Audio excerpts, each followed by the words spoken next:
G'day mates, welcome to part 2 of playing retro games on a smartphone.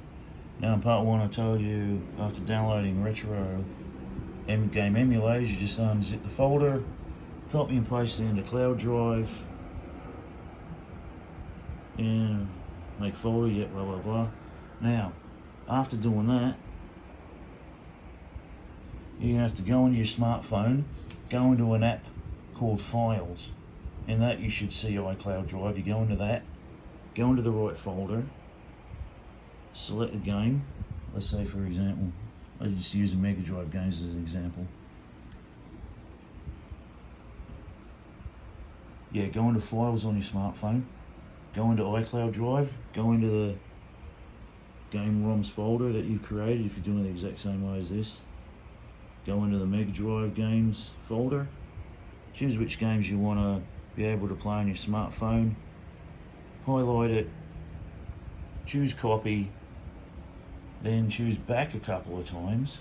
Then you should see a folder called On My Phone. Go into that. You should see a folder that says RetroArch. Double tap that to go into it. Then you should see a folder called Downloads. Double tap that folder to go into that. And then hold down your finger on your screen and choose Paste. That is how you add emulated games onto your RetroArch folder on your smartphone. Don't know if it will work for Android. I use a smartphone.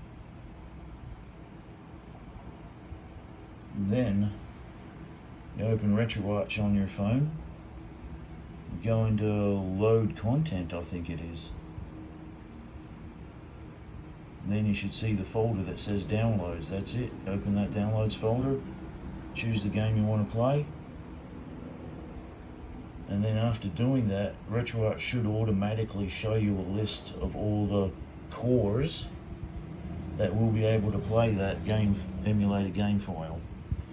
If you don't see anything, you'll have to go into the RetroArch main menu and say Download cores. It'll give you a list, shit ton of lists. Like for example, Mega Drive games.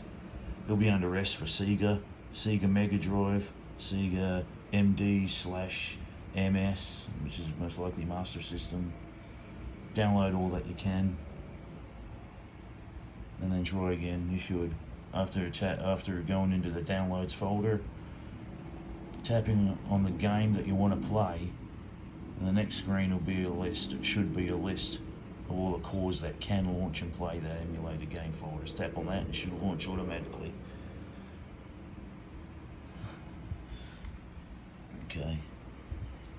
Oh, and there's a bunch of options in RetroArch that says update this, update that, update core this, update core that. Always make sure all the update options in RetroArch are all up to date. And after doing that, close RetroArch. Wait for about 20 seconds and then open it. And then that should be alright.